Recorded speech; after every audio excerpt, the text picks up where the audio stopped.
या कारवाईनंतर नेमका राजकीय क्षेत्रातल्या सगळ्या नेत्यांच्या प्रतिक्रिया समोर येऊ लागलेल्या आहेत। काय म्हटले त्यांनी पाहूयात। सैन्य दलाचं आणि भारताचे प्रधानमंत्री माननीय नरेंद्र मोदीजी यांचं सर्व मिळून मनपूर्वक अभिनंदन करूया।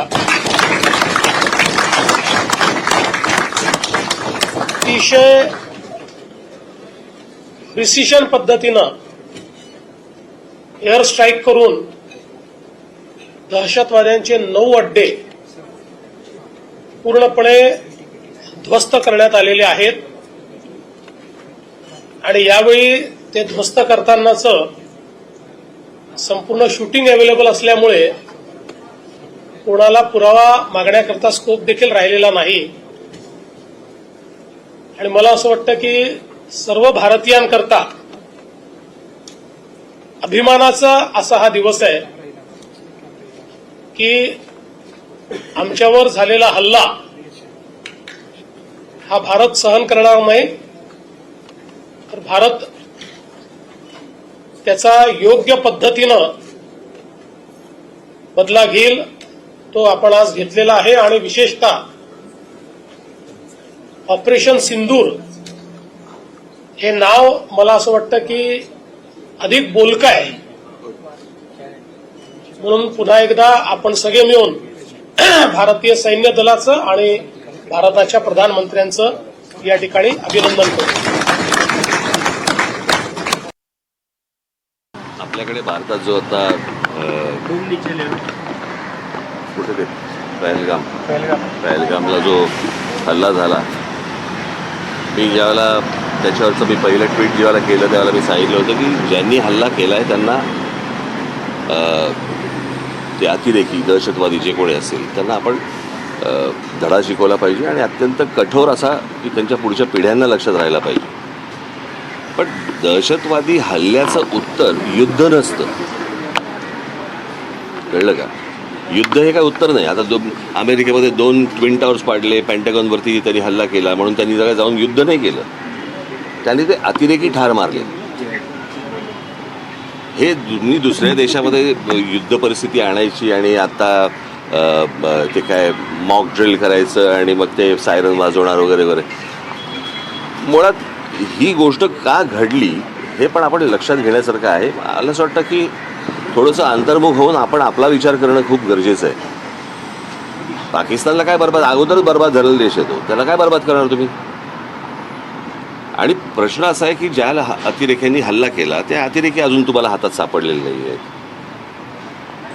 ज्या ठिकाणी इतके हजारो काय ज्याला आपण पर्यटक जिथे जात आहेत, इतकी वर्ष जात आहेत, तिथे सिक्युरिटी का नव्हती, हे मला असं वाटतं हे प्रश्न जास्ती महत्वाचे आहेत।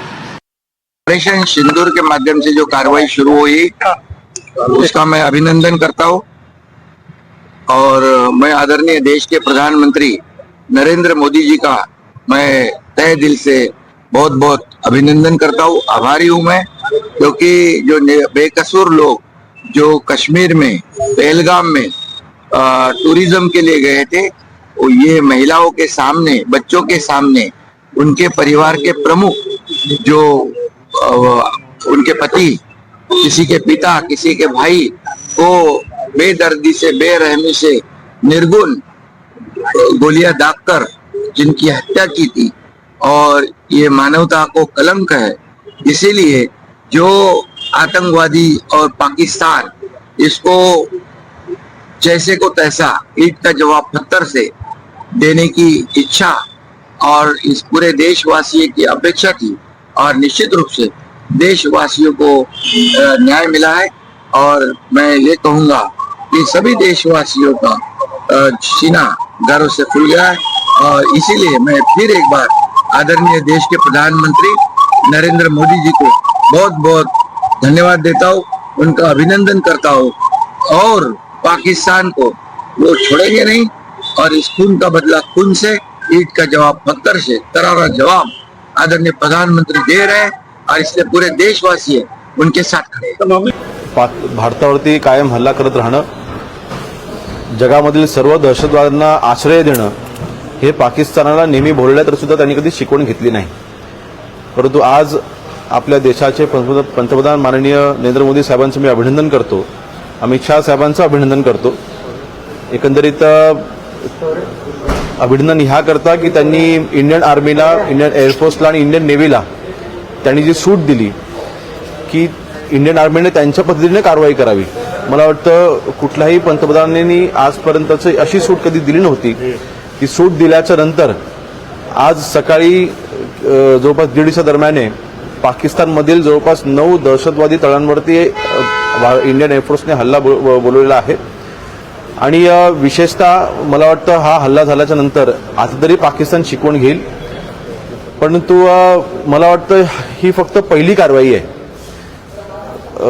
आज भारताने म्हणजे आपण म्हणतो ना की वाघाने अजून फक्त पंजा उगारलेला आहे, अजून जबाड उघडायचा आहे. आणि म्हणून मला वाटतं आज थोडंसं समाधान आम्हाला नक्कीच मिळालेलं आहे. एक भारतीय म्हणून माझ्या मनातली भावना ही एकच आहे की लवकरच आपल्या भारताने POK देखील ताब्यात घ्यावं अशी आमची एक भारतीय म्हणून इच्छा आहे. आणि मला वाटतं नरेंद्र मोदी साहेबच ही आमची इच्छा पूर्ण करू शकतात. हम स्वागत करते हैं. विरोधी पक्ष करके राहुल जी ने, हमारे खड़गे जी ने इसका स्वागत किया था कि इसको पाकिस्तान जो भी कदम सरकार उठाएगी उसके लिए उनके पीछे पुरजोर से हम लोग उनके साथ में रहेंगे. ये पहले ही हमारे लोगों ने, हमारे विरोधी पार्टी ने और देश के सभी लोगों ने ये मान्य किया था. और देश की इच्छा थी कि पाकिस्तान को एक बार इसका उनकी जगह बताए. बार बार जो आंख मिचोल का खेल खेल के पाकिस्तान हमारे लोगों को मारता था और अपने दहशतवादी कार्यों से बाज नहीं आ रहा था. इसको एक परमानेंट इसको सबक सिखाने की जरूरत है. और वो कदम आज सैनिकों ने उठाया. हम सैनिकों का और हमारे सैन्य का भारत के बहुत बहुत उनके पीछे ताकत से खड़े रहेंगे. उनका अभिनंदन करते हैं.